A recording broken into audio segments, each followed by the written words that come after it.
Oke, ya selamat pagi ya. Hari ini kita ketemu lagi di mata kuliah manajemen spiritual. Ya, hari ini sesuai dengan janji saya, hari ini kita akan berbicara tentang teorinya Williamson, teori institusi sosial. Bagaimana kita memahami nilai-nilai spiritual itu disematkan ke dalam manajemen suatu perusahaan. Kira-kira begitu ya. Nilai-nilai spiritual ini kita akan acu kepada nilai-nilai agama yang kita bicarakan sebelumnya itu ya. Tapi nilai-nilai agama yang bersifat universal, bukan dalam arti Tuhan personal. Biar apa? Biar literasinya menjadi menarik, kira-kira begitu ya. Nanti kalau contohnya mahasiswa ingin Tuhan secara personal, tidak apa-apa ya. Kita coba cari perbedaan dan persamaan daripada nilai-nilai itu yang supaya pemahaman mahasiswa di kelas ini menjadi beragam dan utuh. Ya. Nah, teori Williamson itu menerangkan empat tahapan, kan gitu kan ya. Coba dilihat di teorinya. Yang pertama itu namanya ada nilai-nilai yang bersifat informal, kan begitu ya. Informal itu contohnya adat istiadat, apalagi nilai-nilai kepercayaan, nilai-nilai keyakinan, kira begitu ya. Nilai-nilai yang ada di lingkungan masyarakat sekitar, yang bisa juga disumbangkan oleh mitos, tahayul. Banyak sekali nilai-nilai yang ada di lingkungan sekitar kita ya. Saya kasih contoh di Desa Pedawa. Di Desa Pedawa itu ada nilai yang unik. Contohnya seperti ini. Kalau memesan gula aren atau gula Pedawo di Desa Pedawo harus melalui perempuan. Dalam hal ini si ibu, bukan bapak-bapaknya. Mengapa? Karena dipercaya kalau memesan kepada bapaknya, uang itu habis pakai untuk bermain judi. Pesan yang disampaikan, mengapa harus memesan kepada perempuan atau si ibu? Karena ibu adalah pengelola keuangan rumah tangga. Itu mitos yang masih dipegang oleh masyarakat Pedawa sampai hari ini ketika kita memesan gula aren di Desa Pedawa. Dia lelaki, suami hanya memanjat pohon aren atau jaka di pagi hari dan mencari kayu bakar dan membuat proses air aren itu menjadi gula aren. Uangnya dipegang sama ibu-ibu. Nah, itu mitos yang berkembang di Desa Pedawa ya, yang akan melahirkan suatu tataran manajemen dalam konteks kekinian. Nanti kita bedah. Ya, contoh lagi mitos. Pak, saya sama Rizky Pak ya, kuota saya habis. Ya, sip. Ada lagi satu mitos ya. Di Desa Pedawa, kalau Anda berjumpa dengan masyarakat yang membawa air nira, dipikul begitu, tidak boleh ditanya, tidak boleh disapa. Mengapa? Karena dipercaya kalau disapa, produksi gula arennya akan gagal. Artinya supaya proses produksi gula aren kan tidak terganggu. Ya, kalau ada yang memikul gula aren di jalan, diajak ngobrol lama-lama 1 jam, kan proses gula arennya terhambat 1 jam, kira-kira gitu ya. Itu lagi mitos, ya, tahayul yang dipercaya hingga sini. Ada juga lagi mitos yang berhubungan dengan pohon jaka, ya. Masyarakat Pedawa tidak boleh menjual tuak dan tidak boleh menjual bululuk, buah jaka itu nggak boleh dijual. Kalau kita minta dikasih sama orang Pedawa. Kalau beli nggak boleh beli tuak, nggak boleh beli bululuk, kira-kira gitu. Mengapa? Untuk melestarikan pohon jaka itu sendiri. Bayangkan kalau bululuk itu dijual, ya, jadi kan keberlangsungan pohon itu hilang, kira-kira gitu. Ada secara modern itu dikatakan konsep konservasi alam, kira-kira gitu. Jadi nilai-nilai lokal ya, nilai-nilai yang sudah tertanam lama di masyarakat itu bisa menjadi nilai-nilai yang bisa diterapkan di manajemen suatu perusahaan. Itu yang saya maksud dengan nilai-nilai informal. Nilai-nilai informal itu akan berkembang menjadi adat istiadat, menjadi kebiasaan-kebiasaan yang bersifat turun-temurun dari zaman dulu hingga sekarang. Tapi sayang tidak tertulis nilai-nilai itu. Adat istiadat akan berkembang menjadi norma dia. Norma itu semacam aturan main, tapi belum tertulis. Ya, norma-norma yang berlaku di masyarakat. Saya yakin di desa-desa mahasiswa di sini kayak siapa ya, kayak anggaplah Okta di Tajur, mungkin Bayu juga dengan nilai-nilai di lingkungan sekitarnya, ya seperti Muslim itu banyak sekali nilai-nilai yang bagus, semacam apa ada juga yang saya kenal persembahan apa makan setelah kematian itu makan di kebarat begitu ya, itu menarik untuk kebersamaan ya. Jadi saya yakin setiap nilai-nilai dan kepercayaan yang diyakini yang membawa suatu nuansa kebaikan ke depannya kalau itu dipahami dengan benar. Kira begitu. Nah, tapi di sana dulu saya kasih contoh nilai-nilai yang bersifat informal. Bisa dipahami ya nilai-nilai informal itu ya.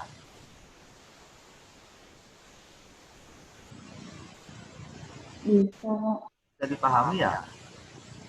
Saya kasih lagi satu contoh. Umpama Anda berkunjung ke desa Tiga Warse di sana. Tiga Warse itu ada dikelilingi oleh hutan di sana. Masyarakat Tiga Warse mensakralkan hutan itu dengan cara apa? Membuat mitos bahwa hutan itu dihuni oleh raksasa. Ditengetkan orang Bali bilang. Ya, dibuatkan upacara besar, upacara sabe di sana. Sabe mamanyut istilahnya kalau di desa Tiga Warse. Untuk apa? Untuk memelihara hutan itu supaya tidak dibabat oleh manusia-manusia yang tidak bertanggung jawab. Dalam arti apa? Konteks modern, konservasi hutan, perlindungan terhadap hutan yang bisa diberikan oleh nilai-nilai lokal itu sendiri. Nah, itu saya kasih contoh dua di desa Pedawa dan di desa Tiga Warse.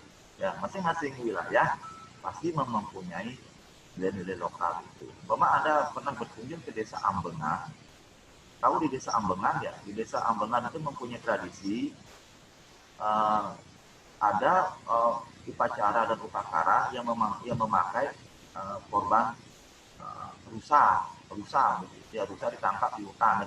Tapi hari ini rusanya tidak ada, tradisi itu menjadi punah. Karena apa? Karena manusia sudah rakus membabat semua hutan dipetik beton. Jadi kehidupan rusa itu menjadi minor ya. Sama kayak saya kemarin itu, saya 2 hari yang lalu ini diganggu sama kucing itu. Kucing itu kucing liar sebenarnya ya. Saya usir-usir tapi dia balik terus ke rumah. Akhirnya kemarin saya lihat kedipan kucing itu sangat manusiawi sekali. Akhirnya saya rangkul dia ke dalam. Ya, kedipan kucing itu kan berinteraksi dengan kedipan manusia. Kedipannya dia kalau nggak salah lebih lambat daripada kedipan kita. Itu menandakan dia kepingin berinteraksi dengan kita. Ya, hari ini dia ada di rumah saya kasih dia nama si Joni. Joni itu mengingatkan saya kepada Pak Dewa Joni yang sudah almarhum. Dia saya ingat, maka nama kucing itu saya kasih nama Joni saja. Ya, itu ada di teori sosiologi, itu namanya teori mimikri. Ya, itu tidak salah itu. Itu teori mimikri itu. Bapak Anda main ke rumah saya di Tabanan itu, saya punya anjing yang lokal itu namanya Giacometti. Mengingatkan saya kepada Michael Jackson yang sudah mati. Itu nama anjing saya. Nah, orang-orang yang terkenal saya kasih nama anjing saya. Yang saya kucingkan Pak Dewa Joni untuk saya ingat kepada Pak Dewa Joni. Ya, makanya nanti Anda ke rumah panggil saya kucing itu dengan nama si Joni. Saya kira begitu. Itu ada teorinya. Teori mimikri. Contoh mimikri ya. Toh, negara Indonesia dilambangkan dengan burung Garuda. Memakai binatang juga lambang. Negara Amerika dilambangkan dengan burung elang. Ya, prostitusi yang bekerja malam dilambangkan dengan kupu-kupu malam oleh Titik Puspa. Kupu-kupu kertas oleh Ebit Giadi. Lalu pakai binatang menyimpulkan. Itu namanya di teori sosiologinya namanya mimikri, kira gitu. Sampai di sana dulu, bisa dipahami ya nilai-nilai lokal ya.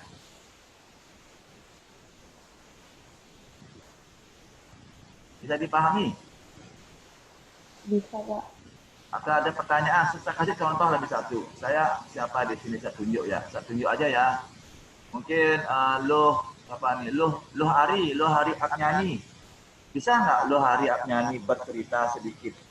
Nilai-nilai apa yang Anda temukan di lingkungan sekitar Anda? Mungkin di Balai Banjar, di adat, yang memberikan norma-norma kebaikan. Bisa nggak berikan contoh?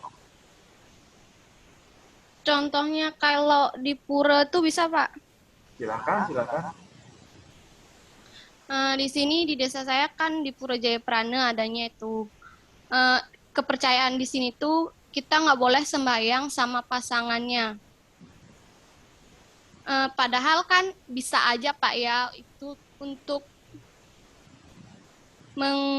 kalau kita sama pacarnya sembahyang kan otomatis kita nggak fokus sembahyang kan. Jadinya dipercaya seperti itu. Dikenakan seperti itu ya. Jaya Prano dan Layon Sari, kira-kira gitu ya. Sampai hari Ya. ini saya masih penasaran tuh, Ari. Siapa sih nama asli Layon Sari itu? Layon itu kan mayat. Layon itu mayat, Pak. Ya, dulu diceritakan di suatu desa, ya Layon Sari itu asalnya dari desa Banjar. Ya, desa Banjar Sekar kalau nggak salah. Ya, Jaya Prano itu dari desa Kalianget. Jayaprana dari Kalianget, sedangkan Layon Sari dari Banjar Sekar. Nah, dulu diceritakan desa ini berantem saja kerjanya. Ya, akhirnya dua sejoli ini mengadu kasih. Akhirnya dihukumlah dua sejoli ini dengan hukuman mati. Ya, mungkin nama asli Layon Sari itu disembunyikan sampai hari ini. Tidak ada orang tua yang memberikan namanya Layon Sari, Mayat Sari, kira-kira gitu. Tidak ada itu, dan sekarang disinyalir, diduga bahwa siapapun yang membawa pasangan ke sana maupun lewat ke pura itu akan putus, kan begitu mitosnya. Artinya kita nggak tahu. Itulah tugas mahasiswa untuk membongkar apa maksud daripada itu. Itu cerita yang sangat melegenda, cerita yang jauh lebih heroik daripada cerita Julio and Romeo and Juliet. Juliet itu sebenarnya Bu Lelan punya cerita yang lebih heroik. Itu nilai-nilai lokal yang bisa ditarik ke perusahaan, sebenarnya nilai-nilai mungkin nilai-nilai cinta sejati itu Jaya Prana dan Layon Sari. Mungkin ada yang bisa cerita, mungkin Bayu bisa nggak bercerita mungkin di masjid, nilai-nilai apa yang Bayu anggap mempunyai nilai-nilai yang bisa disalurkan ke perusahaan. Silakan Bayu. Kalau di masjid sih nggak ada Pak, intinya tuh kalau masuk masjidnya bersih aja, nggak boleh pakai sandal, nggak boleh dalam keadaan najis, terkena kotoran manusia, binatang, ataupun kencingnya, ataupun air liur anjing kayak gitu Pak, nggak boleh masuk ke masjid karena itu haram hukumnya kan. Jadi kayak gitu sih katanya kalau masjid kan, itu sudah di Al-Quran. Jadi itu kan bukan lokal hukumnya kesannya Pak, karena itu hukum agama yang benar-benar sudah dituliskan di ajaran. Tapi kalau lokal tuh, contoh kalau kayak di rumah kan, kita nggak boleh duduk di depan pintu nantian katanya nggak laku, atau nyapu harus bersih, kalau nggak bersih nyapunya nanti katanya dapat pasangan jorok atau gimana gitu katanya sih. Kalau kayak gitu sih baru ada saya, kalau yang di masjid-masjid nggak ada sih yang menurut apa-apa. Bayu, apa maknanya itu Bayu? Masjid harus bersih, sandal harus di luar, harus tidak ada air liur binatang yang jatuh ke lantai masjid itu. Pesan apa yang disampaikan? Harus wudu dulu sebelum masuk ke masjid. Orang Bali juga harus ke airnya dulu sebelum masuk ke pura. Ya. Pesan apa yang ingin disampaikan oleh nilai-nilai masjid? Bisa nggak Bayu kasih contoh yang kayak tadi? Saya memandangi itu kesan disiplin diri yang sangat tinggi. Teman-teman Muslim, disiplin dirinya sangat tinggi. Setiap hari dia dipanggil 5 kali sehari untuk sembahyang. Ya. Itu mengingatkan kita bagaimana diri itu harus disiplin terhadap nilai-nilai spiritual yang diberikan kepada nilai-nilai agama. Sangat Pasti belum pada mandi nih ya muka-mukanya. Sorry ya, tadi putus ya. Aku baru bangun. Itu mungkin Bayu ya, dan nilai masjid yang bersih itu nilai disiplin yang sangat tinggi. Makanya teman-teman muslim memanggil lewat lewat suara azannya itu 5 kali sehari itu kita dipanggil ya, karena saya memahami konsep muslim itulah konsep panggilan untuk sembahyang. Kira-kira gitu Bayu ya. Sebenarnya tadi nggak dengar Pak, suara Bapak hilang semua, nggak gini. Baru tiba-tiba baru muncul Bapak. Iya, tadi putus ini. Ya, itu yang bisa saya terangkan mengapa masjid itu harus bersih, sandal harus ditaruh di luar, tidak boleh air liur binatang jatuh ke lantai masjid. Artinya nilai-nilai kedisiplinan diri sangat ketat dan sangat tinggi di masjid itu. Ya, bagaimana teman-teman muslim sembahyang 5 kali sehari dipanggil mengikuti suara azan itu, ya kita dipanggil untuk menghadap kepada Tuhan yang alam semesta ini untuk tunduk ya, untuk memberikan nilai-nilai kebaikan. Jadi nilai-nilai disiplinnya sangat ketat dan sangat tinggi. Mungkin itu nilai-nilai yang bisa disumbangkan oleh cerita Bayu. Saya ingin beralih ke teman-teman Kristen. Firman bisa nggak bercerita apa nilai-nilai di gereja yang bisa disumbangkan untuk manajemen di suatu perusahaan? Sakramen gereja mungkin bisa nggak Firman cerita? Kalau kita biasanya habis ibadah itu kita makan bersama, Pak. Kita akhiri dengan makan bersama. Nilai apa yang bisa disampaikan Firman? Ya, apa ya? Bisa. Kalau di Bali itu ada namanya mekibung gitu ya, orang Karangasem ya, mekibung yang makan bersama juga kan. Nilai apa yang Firman bisa sampaikan pada teman-teman di kelas ini? Saya lebih suka begini Firman, itu mungkin nilai kebersamaan Firman ya, nilai kebersamaan. Di perusahaan juga kan ada variabel manajemen, ada variabel kerjasama ya. Saya punya cerita menarik Firman. Ya, ini Firman bisa lengkapi cerita saya. Ketika kita membuka kitab perjanjian lama dan kitab perjanjian baru itu ya, ada lukisan Yesus makan bersama dengan teman-temannya. Di atas mejanya ada piring yang sangat bersih, ya, tapi hanya ada gelas yang sangat suci di depan Yesus. Ya, banyak orang bilang begini, aduh Yesus bersifat otoriter, teman-temannya tidak dapat minum, hanya Yesus saja yang dapat minum dengan gelas sucinya. Padahal dia lupa di lingkungan di sekitar ruang makan itu, tembok-temboknya ada jendela dan jendela itu dibuka, bukan ditutup. Itu mungkin lukisan yang sepotong itu dipamerkan. Lalu lukisan utuhnya jendela-jendela itu sebenarnya itu terbuka. Ya Firman. Ya. Kalau lukisan itu sebenarnya itu lambang ini Pak, perjamuan suci dari umat Kristen. Iya. Nah, di mana di perjamuan itu kita minum satu gelas air anggur yang melambangkan darah Yesus, nah, dan satu keping roti yang melambangkan daging Yesus itu. Itu makna, tapi ya Firman dilupakan banyak pesan apa yang ingin disampaikan itu Firman.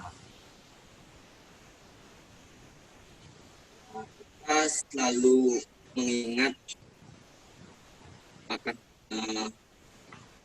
itu pengorbanan Tuhan. Oleh apa? Mungkin Firman harus bercerita mengapa jendela di tembok itu dibuka. Saya menduga bahwa Yesus juga pada waktu itu mempunyai nilai-nilai demokratisasi yang sangat tinggi. Banyak yang melihat jendela yang dibuka itu tidak pernah diceritakan. Kalau jendela dibuka itu nggak ada hubungannya sih Pak sebenarnya. Nah, di saat di meja itu mereka tuh ada ber-12 itu murid-murid Tuhan Yesus, Pak. Nah, di situ Tuhan Yesus mengajarkan ini sebagai lambang mengingat akan kematian saya itu. Ya, makanya kalau Anda pindah agama, umpama ke agama Kristen, saya punya juga kakak juga ke Kristen. Saya ingat sekali bagaimana minum anggur yang ditimbulkan dengan darah Yesus dan makan roti yang ditimbulkan oleh daging. Jadi kita menyatu dengan keesaan itu ya. Di Bali, di Hindu juga ada itu ya, kesatuan itu. Saya pikir itu nilai-nilai kesatuan, nilai-nilai kesatuan yang mengingatkan kita bagaimana pengorbanan ya Tuhan Yesus setelah meninggal itu dihidupkan kembali di 3 harinya. Itu mengingatkan saya kepada bila kita rindu dengan seseorang ya, kerinduan itu akan bangkit lagi 3 hari setelah kematian itu. Kan begitu. Kan pesan itu bisa kita duga, kita tafsirkan ya, kita hubungkan juga ke nilai-nilai manajemen yang ada. Mungkin firman harus membongkar perjamuan itu, nilai-nilai apa sih yang disodorkan dalam konteks manajemen modern hari ini di perjamuan itu. Mungkin itu menarik firman untuk diungkap. Saya yakin kalau itu diungkap mungkin skripsinya firman akan mempunyai skripsi yang sangat bagus sekali. Ya, saya belum melihat mahasiswa SPI juga mengungkap perjamuan itu dalam konteks manajemen yang modern hari ini. Mungkin itu firman ya, mudah-mudahan firman mau menulis skripsi tentang itu. Ya, Pak.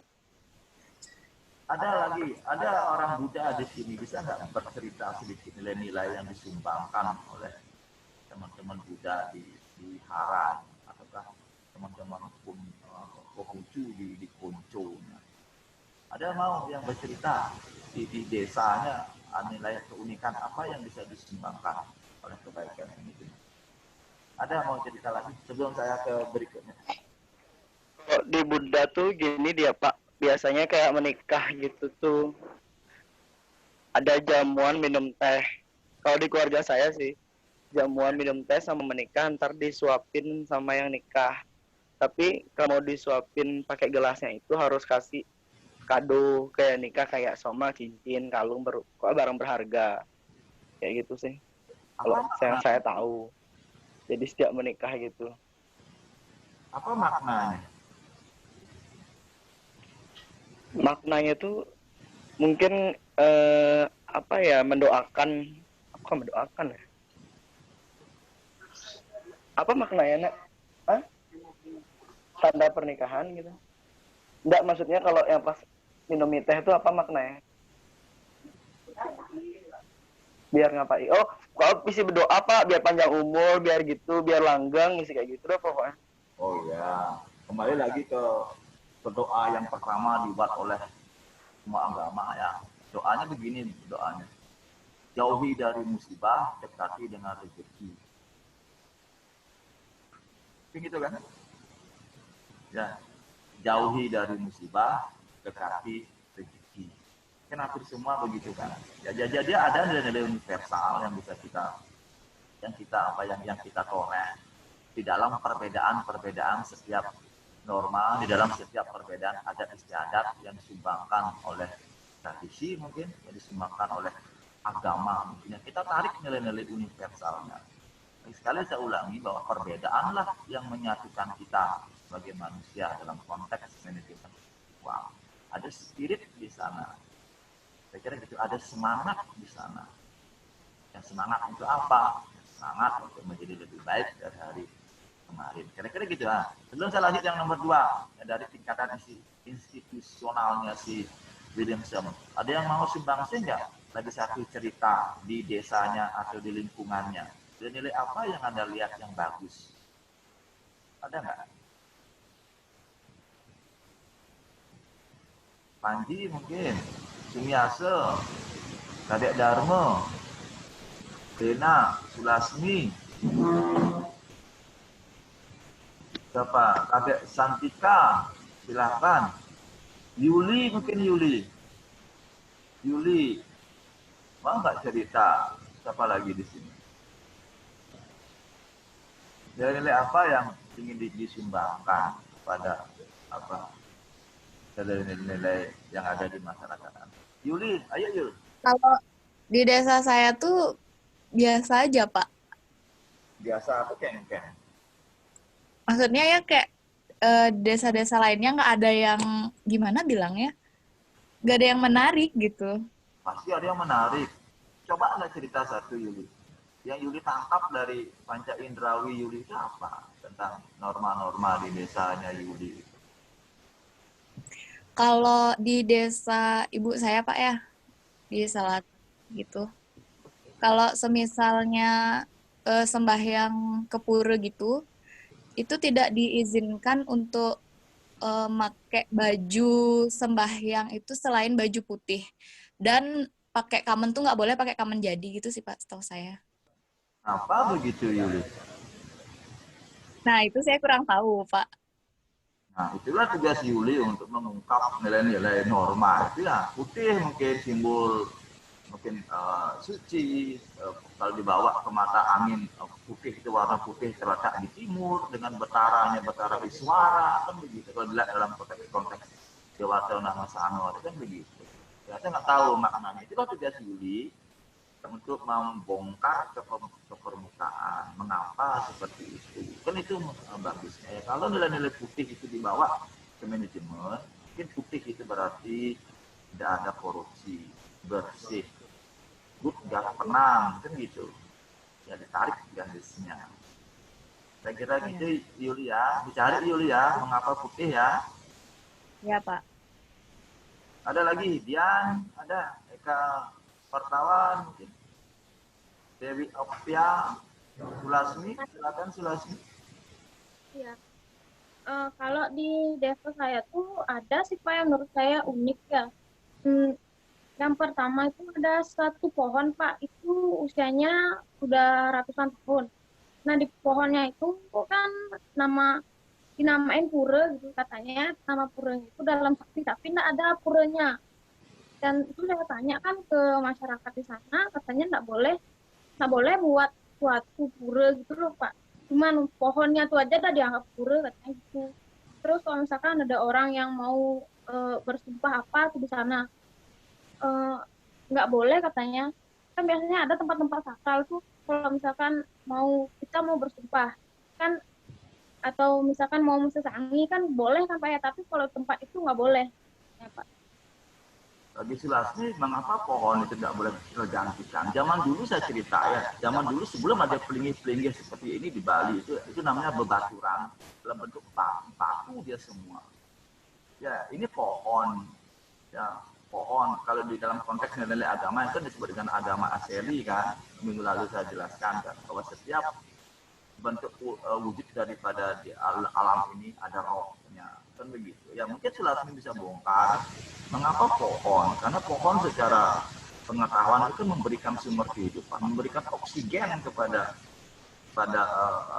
manusia untuk keberlangsungan hidupnya. Makanya setiap rumah itu seharusnya nanam pohon. Ya rumah Anda satu area, usahakan pohonnya lebih banyak daripada temboknya yang ditanam. Kenapa? Karena pohon memproduksi oksigen yang kita hidupkan. Itu kan kehidupan yang sangat natural. Ya, kita menghargai oksigen. Saya mengharapkan sekali ke depan di Republik ini, ya masyarakat Indonesia dikenakan pajak ketika menghirup udara. Oksigen kita harus bayar. Uang bayar pajak itu dikembalikan untuk menanam pohon. Itu yang diberlakukan di negara-negara maju hari ini. Negara kita belum mempertimbangkan itu. Kita tebang itu pohon karena kita tidak menghargai oksigen. Mungkin itu Sulasmi ya, tolong dibongkar itu mengapa pohon. Ya pohon, kalau dari cerita esoteris, pohon memberikan energi nabati yang sangat, kita akan kembali ke energi. Ya dari nabati, baru ke hewani, dan baru ke materi, dan akhirnya ke material. Begitu kan cerita-cerita kuno yang disampaikan dalam buku-buku literatur esoteris. Ada nggak yang lain? Sebelum saya lanjutkan lagi tiga itu kita ketinggalan. Ada lagi yang mau cerita? Ketika mungkin ada cerita. Okta mungkin yang biasanya tidak tahan untuk ngowel, silakan Okta. Nggak ada sih, Pak. Ya, Sama-sama aja. Saya Pak. paham, paham ya nilai-nilai informal itu paham ya? Paham kok, Pak. Ya, kalau Anda lihat di teorinya Williamson itu, nilai-nilai informal ini umurnya 100 sampai 1000 tahun, dia akan punah. Tradisi, norma, dan adat itu disinyalir oleh Williamson hanya bertahan 100 sampai 1000 tahun. Lihat di teorinya. Saya kasih itu. Terus tujuannya untuk apa? Tujuan daripada nilai yang bersifat informal itu adalah bersifat tanpa kalkulasi, bersifat spontan, bersifat apa adanya, bukan ada apanya. Kira-kira begitu. Paham ya? Paham tingkatan pertama daripada Williamson ya? Paham, Pak. Ya, kita anggap aja paham. Terus nilai-nilai informal itu akan diturunkan menjadi nilai-nilai yang bersifat formal. Seperti apa? Seperti undang-undang suatu negara itu ya, peraturan pemerintah, peraturan perusahaan, suatu manajemen itu seharusnya mengadopsi nilai-nilai lokal di mana perusahaan itu ada. Secara teori begitu. Contoh ya, peraturan bupati yang dibuat sama Bupati Buleleng seharusnya mengacu kepada nilai-nilai lokal orang Buleleng. Sehingga apa? Sehingga aturan formalnya match sinkron dengan kebiasaan masyarakat Buleleng. Kira-kira gitu. Jadi aturan formal mengacu kepada aturan yang bersifat informal, tidak dibabat informal itu. Paham ya? Paham ya? Bagaimana aturan formal itu dibuat berbasis pada norma-norma yang bersifat informal. Ini oleh Williamson disinyalir berumur paling lama 10 sampai 100 tahun. Setelah itu dia akan berubah. Kan begitu di teorinya. Ya, tujuannya untuk apa? Tujuannya untuk yang menguatkan kelembagaan itu biar kuat. Mengapa kuat? Karena mengadopsi nilai-nilai di mana kita hidup, tinggal, dan bermukim. Contoh, saya hari ini 3 minggu ini bermukim di Bayuning. Saya akan tunduk kepada aturan desa Bayuning. Saya tidak akan membawa aturan Tabanan ke desa Bayuning. Karena saya hidup, tinggal, dan menghirup oksigen di Bayuning. Ketika saya kembali ke Tabanan, saya akan hidup dengan adat istiadat orang Tabanan. Ya, ketika saya ke Singapura, saya akan tunduk kepada aturan orang Singapura. Ya, semacam bunglon sajalah. Paham ya? Kan ada gini juga Papa, pepatah yang mengatakan di mana bumi berpijak, di sana langit dijunjung. Mungkin kayak gitu ya Bapak maksud. Ya, kalau pepatahnya begitu. Ya, kalau pepatah yang lebih bagus begini Bayu. Guru kencing berdiri, muridnya harus kencing berlari, kira-kira gitu loh. Bisa nggak dipahami itu? Bisa nggak dipahami? Enggak. Kalau saya hari ini menerangkan Williamson, ke depan Anda harus melebihi pengetahuan saya. Saya hanya kencing berdiri, Anda harusnya berlari. Bisa sambil kencing. Itu artinya pengetahuan, keterampilan, dan teknologi yang Anda pakai melampaui saya sebagai dosen Anda. Lampauilah saya. Saya hanya kencing berdiri, Anda berlari pun sanggup untuk kencing. Kira-kira begitu. Itu pesan yang sangat yang kita dengar dari guru-guru SD ya, tapi kita nggak pernah kita maknai dalam hidup. Nilai itu bisa dipakai, diimplementasikan dan disematkan ke dalam perusahaan manajemen atau bersifat modern. Bisa dipahami ya? Tingkatan yang kedua ya. Bisa ya? Bisa, Pak. Nah, kita yang nomor 3. Setelah lingkungan informal itu diformalkan, terus maka lahirlah tata kelola yang baik. Ini itu kata governance. Di sanalah baru lahirnya manajemen yang Anda pelajari hari ini di Satya Dharma, jurusan manajemen. Ya, jadi saya bercerita sebenarnya rahimnya manajemen ini, ibu kandungnya apa sih? Kira-kira gitu.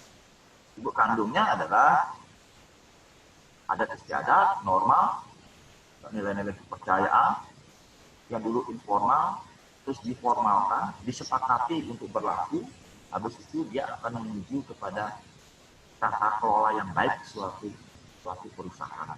Itu yang disebut oleh Williamson. Ya, jadi umpama nanti saya kasih contoh, umpama Eka Supartawan nanti membangun suatu perusahaan, Eka Supartawan itu akan menerapkan nilai-nilai dan keyakinan yang dia yakini untuk disisipkan ke manajemennya. Kira-kira begitu. Jangan dilupakan ya dari mana asal kita, ya nilai-nilai apa yang kita anut setiap pagi, dimarahi sama orang tua kita itu karena kita malas, ya itu yang bisa diterapkan ke manajemen. Artinya kita tidak lupa dengan nilai-nilai yang dikembangkan oleh lingkungan kita sendiri. Di sana ya rahim manajemen muncul ya, di sana oleh Williamson umurnya hanya 1 sampai 10 tahun. Habis itu dia akan berubah. Apa sih tujuannya? Tujuannya untuk menuju tata kelola yang baik supaya struktur manajemen itu kuat. Perlu disisipkan nilai-nilai lokal, perlu disisipkan nilai-nilai keyakinan agama, perlu juga disisipkan nilai-nilai budaya di sana. Nilai-nilai apapun ya untuk menguatkan manajemen. Contoh di Satya Dharma, School Economic of Spiritual Insight, kan begitu. Di sini kan ditoreh ada 6 spirit yang dibuat sama Satya Dharma. Anda harus gembira sekolah di sini. Kan gitu ada 6 kan, harus kerjasama, bahagia, ujung-ujungnya Anda harus sukarela. Kan itu yang terpajang di ruang kelas masing-masing di Satya Dharma kan. Jadi makanya Anda kuliah di Satya Dharma itu harus bahagia. Itu nggak dinyebang. Ada mahasiswa nyebang gini. Kalau mahasiswa nyebang berarti bukan mahasiswa di Satya Dharma. Kira-kira begitu. Ya. Kan itu ya spiritnya Satya Dharma ya. Gembiralah kuliah di sini ya. Kira-kira begitu. Terus habis tingkatan nomor 3 itu, tingkatan yang terakhir oleh Williamson, tata kelola yang baik itu tugasnya untuk mengalokasikan sumber daya. Itu kan di teorinya kan. Ini umurnya setiap saat akan berubah, dicocokkan dengan kondisi yang ada. Contoh hari ini kita COVID aturan manajemen, ya kebijakan manajemen harus berubah sesegera mungkin karena lingkungan sudah berubah. Untuk apa? Ya, biar keuntungan perusahaan tetap terjamin. Kan itu kata Williamson yang tingkatan yang nomor 4. Coba lihat di WA, teorinya begitu. Jadi ada 4 tingkatan yang harus Anda pahami dalam teori Williamson. Di sanalah nilai-nilai agama, nilai-nilai ketuhanan yang mendasar disematkan ke dalam konteks manajemen suatu perusahaan. Jadi pahami ya. Contoh saya kasih ke Bali ya. Di Bali itu ada namanya kekuatan 9 dewa itu. Nah, jadi masing-masing dewa mempunyai karakter dengan senjatanya masing-masing, mempunyai sifat. Nah, sifat-sifat itu bisa dimasukkan ke dalam nilai-nilai perusahaan. Saya kira begitu ya. Paham ya bagaimana cara menyematkan nilai-nilai spiritual ke dalam manajemen? Ternyata harus melalui proses. Saya kira begitu. Ada yang perlu dipertanyakan? Silakan.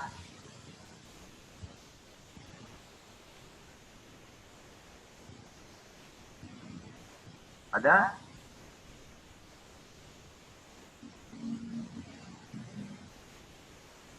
Saya kasih contoh ada Google gitu ya, Google. Dulu saya pernah dengar Google, saya baru dengar aja, nggak pernah berkunjung ke Google ya. Katanya di kantor Google itu kantor yang penuh dengan kebahagiaan. Jadi setiap pegawai Google itu boleh membawa binatang piaraannya ke kantor. Terus setiap departemen ada bar dan restorannya di Google itu. Umpama hari ini saya ngajar di belakang saya tuh ada bar, saya boleh minum apapun, saya boleh mesen makanan apapun karena di sana ada bartender sama kokinya. Nah, Google katanya merancang perusahaannya seperti itu. Ya, jadi tidak ada seragam di sana. Mau Anda pakai sandal jepit, mau pakai celana pendek, ada nilai kebebasan di sana. Ya, Anda mau memesan apapun, silahkan ya, asal kerjaan Anda selesai. Asal inovatif Anda berkembang terus. Asal inovasi Anda berkembang untuk menangkap gejala-gejala yang ada di bumi ini. Itu Google kan, Google dengan motonya cari dan mencari lagi, mesin pencari. Benar Google kan. Jadi idenya itu bukan menarik sekali ya, kayak detektif aja. Kalau Anda nggak tahu, Anda search aja Google hari ini. Itulah moto Google, mesin pencari. Dan dan seterusnya orang akan bergantung kepada pencarian itu ya. Saya kira begitu. Itu hebatnya Google merancang suatu manajemen di dalam suatu perusahaan. Ya, jadi Anda bisa meniru nilai-nilai Google. Ya, kita kepingin sekali di Satya Dharma itu dosen-dosen di sini boleh membawa anaknya, anak kandungnya terutama, bukan anak tetangganya. Anak kandungnya dibawa, di sini ada tempat anak, ada binatang piaraannya, ada dibawa aja kucing sama anjingnya ke sini, dosen-dosennya, dosen di nanti memberikan makan kepada anak dan binatang-binatang. Itu kan sebuah perusahaan yang bagus sebenarnya. Ada kok banyak manajemen perusahaan seperti itu. Ya, daripada anaknya dititip kepada pembantunya, ya jadi nilai-nilainya bisa kita lihat lebih baik bawa ke kantor, tetapi di kantor disiapkan ruangan untuk anak, dikasih perawat. Nah, manajemen seperti itu kan manajemen yang sangat membahagiakan kan. Ya, mudah-mudahan nanti Panji bisa merancang perusahaan ya yang bisa karyawannya membawa piaraannya, bukan selingkuhannya. Belum ada perusahaan yang membawa selingkuhannya mengizinkan ke kantornya. Ya, kalau itu bisa Okta mungkin buat, mungkin itu menjadi perusahaan yang sangat bagus. Perlu ditiru itu. Ya, mungkin gede Parma Yasil juga akan membuat satu perusahaan ya yang menempel nilai-nilai yang sama. Bisa dipahami ya sampai di sana. Angga, Devi Okta, Ketut Sumiasi, bisa ya? Bisa, Pak. Bisa ya. Ya, mudah-mudahan Anda mampu memberikan contoh itu ya nilai-nilai teori Williamson. Ya, di buku saya itu halaman 59 ya. Itu contoh yang ada di desa pada awal. Kalau Anda ke desa Trunyang dan ke desa Tenganan, banyak sekali nilai-nilai yang bisa kita tangkap. Ya, mengapa burung harus dilepas? Mengapa seorang pandai, selain pandai nggak boleh makan jelek? Yang gabus maksudnya. Ya, ada nilai-nilai itu. Ya, mengapa teman-teman Muslim sangat disiplin di dalam sembahyangnya? Ya, kedisiplinan kan salah satu variabel manajemen kan. Makanya dibuatkanlah daftar absensi di perusahaan. Ya, dalam bentuk apa? Ada yang retina mata, ada sidik jari, yang ada online, kan di sana kelahirannya di sana. Ya, bagaimana disiplin akan mempengaruhi tingkat kinerja suatu perusahaan. Kan begitu kan variabel-variabel yang ditawarkan di sini. Ya, saya akan ke belakang lagi ya, bahwa variabel-variabel itu disumbangkan oleh nilai-nilai yang ada di sekitar Anda, termasuk nilai-nilai keyakinan dan kepercayaan yang Anda hayat sampai hari ini. Saya kira itu. Ada pertanyaan? Rizky? Ria Guspita? Yang nggak pernah omong nih, saya tunjuk nih. Anek? Siapa nih? Anik? Bukan Anek ya? Anik? Sri Rahayu? Adik Dharma? Kita sama-sama Dharma namanya nih. Nah, ini saya nanti absen ke depan, saya nggak mau lagi pakai nama Dharma ya, karena di kelas ini sudah ada Dharma. Nanti ke depan nama saya A Dharma, saya tambahkan A di depannya, A Dharma. Nah, di sini ada Dharma. Ya, Dharma di kelas ini memberikan nilai kebajikan, saya memberi nilai kebatilan. Biar seimbang. Paham ya? Ya. Kucing saya si Joni itu masih betah di rumah, itu nilai yang bagus ya. Nilai yang bagus untuk dikembangkan ya. Saya baru paham ya kucing itu mencari kehangatan di selangkangan saya. Kalau dia tidur itu kucing itu ya kalau hujan deras dia itu akan melingkar semakin bulat tubuhnya dan ekornya akan menutupi semua kaki-kakinya biar nggak dingin. Hidungnya akan tengkurap ke kakinya. Kalau dia kurang merasa hangat dia akan mencari tubuh orang lain. Nah tubuh saya dicari sama dia. Ya, dia di pangkuan saya rasakan kehangatannya. Dia jauh lebih hangat daripada selingkuhan yang lain yang saya rasakan. Kucing itu memberikan kehangatan yang sangat bagus itu. Ya, dan kucing juga memberikan saya memberikan saya insting bahwa hujan akan berhenti. Instingnya binatang itu lebih tajam daripada insting manusia kan. Ketika dia jalan-jalan, padahal sudah hujan, dia jalan-jalan aja, oh berarti hujan sudah mulai reda. Kucing mampu menunjukkan itu. Ya, maka saya kasih dia nama si Joni, ya, biar Pak Dewa Joni dari sana, biar saya ingatlah dengan beliau. Ya, saya mimikrikan Pak Dewa Joni. Kira-kira begitu, bukan dalam rangka melecehkan, tidak, lebih menghargai beliau. Kira-kira gitu ya. Maka nanti kalau Anda datang ke rumah keamanan, nama anjing saya tuh Dikometi, ada yang Soeharto, karena mereka sudah meninggal. Kita namakan saja. Ya asik namanya. Ya. Oke, hari ini saya hidup di Bayuning itu dengan kucing, dengan ikan, ada tikus itu nggak pernah saya usir, ada semut banyak, ada belalang yang makan pohon-pohon itu. Jadi saya ditemani oleh koloni-koloni binatang itu lebih asik daripada ditemani oleh perempuan cantik, karena perempuan cantik permintaannya banyak sekali ya. Saya kira begitu ya. Itu yang bisa saya berikan. Ada pertanyaan? Pas?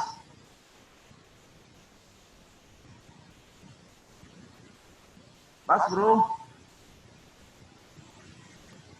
Pas, Pak. Pak. Devi pas ya, Okta pas, Bayu pas. Pas, Pak. Pas kan pasrah namanya. Ya. Oke, ini saya akan rekaman ini saya saya share ya lagi ke YouTube. Mungkin kalau Anda belum paham, tonton aja lagi ya. Saya kasih tugas lagi ya. Karena kelas pagi saya kasih tugas terus lah. Tugas Anda sederhana kok, ya rangkum ini, tetap saja rangkum, habis itu post lagi di YouTube itu. Nanti setelah saya memberikan teori habis, waktunya Anda presentasi ya ke depan ya. Saya akan nilai dari sana. Anda akan membongkar nilai-nilai lokal yang ada, Anda akan terangkan bagaimana nilai-nilai spiritual itu disematkan ke dalam kehidupan. Itu yang bisa saya sampaikan. Nanti link absennya saya share ke WA dan link filmnya juga saya share ke WA. Itu ya, selamat pagi ya. Kalau lagi di YouTube nggak bisa gimanain, Pak? Protes ke YouTube ya, karena algoritma YouTube kemarin mungkin ngambek, kedinginan mungkin ya Devi. Itu sudah ada mahasiswa yang sudah terekam, kok saya sudah dapat melihatnya. Ya kita percayakan lah kepada YouTube ya. Ya kalau belum muncul dikirim ke WA aja ya Devi ya, ke WA grup ya. Iya, Pak. Jawabannya atau langsung sama screenshot-annya? Ya langsung screenshot aja. Saya lebih percaya dengan screenshot. Ya, Pak, kan sudah dikirim. Ya. Selamat pagi ya. Pak, saya udah ada Pak ya. Saya kemarin telat soalnya jawabnya Pak. Ya, saya kasih jempol itu. Ya jawabannya jangan copy paste ya. Banyak sekali saya lihat copy paste ya. Ya, Oh, saya kasih enggak. cari kata-kata yang inilah, kata-kata sendirilah.